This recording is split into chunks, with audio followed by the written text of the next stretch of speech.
Hello everyone, welcome to GGN. Today is Tuesday, February 12th, 2013. I'm Darko. I'm going to cover just basically war on terror, liberty, sovereignty in this news report, probably two videos.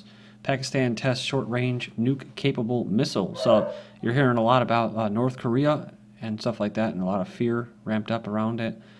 But you didn't hear about this, did you? Pakistan testing short-range nuclear-capable missiles. Not a lot of hype about that. In fact, most Americans aren't even aware of it. So, according to the statement released by Pakistan's military on Monday, this Nasser missile, which can carry strategic and conventional weapons over a distance of 60 kilometers, has in-flight maneuver capability to carry nuclear warheads of appropriate yield with high accuracy. And I remember covering this back in November. This comes after Pakistan successfully conducted the launch of a medium-range ballistic missile capable of carrying nuclear warheads in November 2012. North Korea says it successfully conducted a nuclear test. So here we go. It says it tested a miniaturized nuclear device Tuesday. A large tremor measured at a magnitude of 4.9 was detected in North Korea, and governments in the region scrambled to determine whether it was a nuclear test that North Korea did or vowed to carry out despite international protests. So, North Korea confirms successful underground nuclear tests, says tests a response to U.S. hostility. They confirmed it, and it goes on here saying the test was conducted safely and is a response to the recent U.S. hostility. South Korean officials say the earthquake means the explosion was likely of a 6 to 7 kiloton device, about half the yield of the first U.S. atomic weapons and far less than the multi-megaton devices in the U.S. and Russian arsenals today. North Korea promised such a test last month after the UN Security Council approved more sanctions against them for attempting to put a satellite into orbit. The U.S. called the launch a highly provocative act and threatened retaliation. The UN Security Council is to hold an emergency meeting on the test at 9 a.m. Eastern Time Tuesday morning, with indications that yet more sanctions against North Korea will be the primary subject. Since isolation of the tiny nation is already near absolute, it is unclear how much more the UN can even theoretically do to them. The more important reaction will come from neighboring China. The loss of Chinese aid would be a huge blow to the nation, as this is one of their last links to the outside world. North Korea nuclear test branded serious threat to the U.S. So again, this is just from Panetta. I guess the UN chief Ban Ki-moon said the test was a clear and grave violation.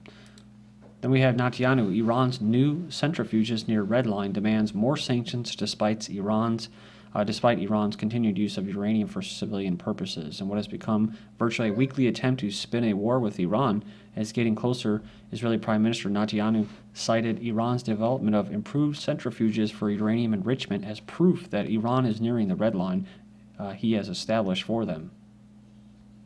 So, I don't know, maybe he can draw like a little cartoon of a little red line like he did with the little bursting bomb that time is closing in, running out of time. Yemen minister says weapons came from Iran. This is from the AP. So, Yemen's interior minister said Saturday that his country was disappointed to find out that a large cache of weapons seized on last month's ship here had been exported from Iran. A finding, Washington said, underscores their ongoing evasion of UN resolutions. Then you have UN monitors struggling to link Somali arms to Iran. I'm just covering this because it all kind of came within the past week. So again, they just ramp it up and cycles, these news cycles. Amid vagaries of Libya looting, where are the guns coming from? UN sanctions monitoring teams are constantly trying to track where the weaponry of the Somali rebel faction Al-Shabaab comes from. They're reporting concerns about Yemen and Iran, but the ability to actually pin the weaponry on anyone is another matter entirely. Iran to pull envoy from Bulgaria following attack accusations. In the wake of accusations that it was involved in the Vagaries terror attack, Iran will recall its ambassador to Bulgaria. Iran also reportedly will downgrade its relations with Bulgaria, according to reports. The Bulgarian government last week implicated two men with links to Iranian-backed Hezbollah in the July attack on the bus full of Israeli tourists. Iran has accused Israel of staging the attack. Israel has blamed Hezbollah and Iran. And like we've covered before, it's you'd be like, well, why would Israel attack Israelis? It's a good tactic to just kill your own people, right? Or like like when they attacked the United States on 9/11, they were supposedly their biggest ally, and then they attacked us. Well, why would they do that? Well, they attacked themselves. That's how they roll. to go on the offense to legitimize their offensive. Despite sanctions, U.S. aid to Afghanistan might also be helping Iran. The Afghan National Army may have broken the U.S.-led economic embargo against Iran by using American aid to buy Iranian fuel for its military vehicles, generators, and cooking processes, according to military audit and experts on the region. And disabled Marine rifles at inauguration signal shift in administration policy. Says, did you know the Marines had to take the bolts out of the rifles for the inaugural? An email forwarded to the gun rights examiner from a U.S. Marine Corps source observed, wonder if someone can explain why they would be marching in the inaugural parade with no bolts in their rifles. The bolts have been removed from the rifles, rendering them unable to fire a round, the Post stated. And it goes on and says, apparently Obama's Secret Service doesn't trust the Marine Corps. Simply searching each guy to make sure he didn't have a live round hidden on him wasn't enough. They had to make sure the guns were inoperable. This is similar to a story from March of last year. Leon Panetta visits Afghanistan. This is after the Bales, I think his name was, basically that shooter. Hundreds of U.S. Marines unusually asked to disarm before he speaks. The highly unusual security measure comes amid rising tension in the country after an American soldier allegedly killed 16 Afghan civilians on Sunday. Then Obama announces 34,000 troop drawdown in Afghanistan. So this is what he should be saying, is he's going to be diverting them to Africa. But all the employee, basically all the employee for the Federal Reserve System has to do is read off this little fancy-dancy little teleprompter there, and and that's it. So U.S. claims enormous Iranian militia setup in Syria. As many as 50,000 fighters part of impossibly large pro-regime militia. Though no evidence was provided to back it up, the Obama administration officials are claiming that Iran has managed to create one of the largest militia factions in the entire Middle East in Syria with relatively little notice. They claim Iran's secret militia has as many as 50,000 fighters, calling it a big operation aimed at keeping fighters in Syria for the long term in case the Assad government is eventually ousted by the rebels. This big operation is putting it mildly, as NATO estimated the sum total of Taliban fighters in occupied Afghanistan is 25,000. Iran somehow is supposed to have create a force of twice that size in virtually no time without the benefit of it being a former government. It seems extremely unlikely that in the midst of a civil war and in a nation where only 10% of the population are Shiite, Iran would even be able to find 50,000 Shiite fighters who weren't otherwise engaged in the Syrian military. Assad says Syria will not submit to plots or pressure. He goes on here and he says that his country will not submit to pressure or diversifying plots against it. So Syria will remain the beating heart of the Arab world and will not give up its principles despite the intensifying pressure and diversifying plots not only targeting Syria but all Arabs, he said in a meeting with a Jordanian delegation in Damascus on Monday. Assad's remarks come after the leader of the foreign-backed Syrian opposition coalition, Ahmed Moaz Khatib, pledged allegiance to the Israeli regime if he managed to form a new regime in Syria.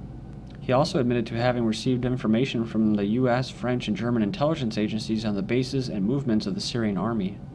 So kind of conflicting reports. Remember, we were just talking about how the opposition leader wants a truce, right? But I guess that's so they can get their little proxy government that would be pro-Israel. So, and then of course we saw those articles and that about Israel openly saying that we need to, align ourselves with Al-Qaeda more closely. Syrian rebels capture country's largest dam. They scored one of their biggest victories Monday since the country's crisis began 2 years ago. The invasion began 2 years ago, capturing the nation's largest dam, an iconic industrial symbol of the Assad family's 4-decade rule. Rebels led by Al-Qaeda now control much of the water flow in the country's north and east, eliciting warnings from experts that any mistake in managing the dam may drown wide areas in Syria and Iraq. Militants systematically destroying Syria's infrastructure. If you remember that Enemies at the Gates of Syria video that I made, that's one of the things that he was saying at his most recent appearance, like his big public speech in that, was that they were just attacking the infrastructure. But he goes on here, he says he called for collective action by the state and the Syrian citizens to limit the negative effects of the country's crisis. So far, they've damaged many industrial and public infrastructures, including facilities providing electricity, which have caused power cuts. Also, the repeated terrorist attacks on oil and gas pipelines have also resulted in fuel shortage in Syria. Opposition would talk to Assad in northern Syria. So this is the same individual they were just talking about. And said on Sunday would be willing to hold peace talks with Assad's representatives in the rebel-held areas of northern Syria. So it says here the aim of the talks would be to find a way for Assad to leave power with the minimum of bloodshed and destruction. So I don't know if he actually said that because, they just quoted this. Maybe he just wants it to end. But they're saying that they want a regime change.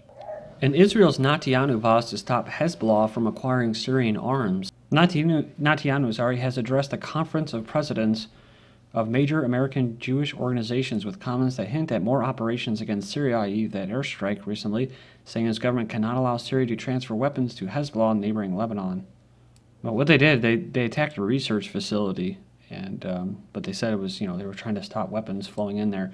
So what he's getting at is that they're going to they're going to keep these attacks going. They also declared a buffer zone inside Syria on the border and that. So when Israel talks about buffer zones, that means that they're going to occupy it, colonize it, and then set up settlements. So Israeli military predicts terror attacks on Syria border, blames Assad, insists Assad's criticism of recent attacks fuel anti-Israel aggression. So with Syria engaged in an ugly and ever-worsening civil war, the border with Israel and the huge Israeli-built fence several miles into internationally recognized Syrian territory remains calm.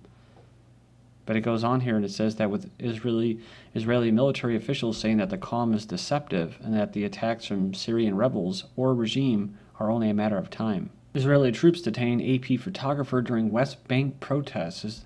They said they detained an AP photographer during the West Bank unrest over the weekend, handcuffing him and forcing him to sit on the ground without food or water or access to a bathroom for roughly 5 hours. Not sure if y'all saw that skit from Saturday Night Live. They apparently didn't air it, but they did produce it, and it's out available on YouTube, I think. It's pretty funny. Senate panel approves Hagel for Pentagon chief. So a bitterly divided Senate panel on Tuesday approved Obama's nomination of Chuck Hagel to be the nation's defense secretary in a rancorous session at which the Republican questioned the former GOP senator's truthfulness and challenged his patriotism. Wow. It has to do with, Zionists and stuff like that, staunchly pro-Israel people. That's what they're talking about, the divided Senate panel. It's really just people that are actually Israelis, but they don't want to put it like that. Pentagon gearing up to fight the PR war. They're talking about what? They're talking about disinformation and misinformation agents and psychological operations. Goes on here and it says that this infantry division at Fort Stewart, Georgia, assesses how effectively the information themes and messages are reflected in operations, assess the effectiveness of the media, and assess how the information themes and messages impact various audiences of interest and populations in and outside the area of operations. It says here they describe these activities as employing cooperative, persuasive, and coercive means to assist and support joint, interagency, intergovernmental, and multinational partners to protect and reassure populations and isolate and defeat enemies. Of course, they're talking about enemies of the propaganda. Translated under the inform element, it says here, commanders will be responsible for keeping not only their own troops aware of what is going on and why, but also U.S. audiences to the fullest extent possible.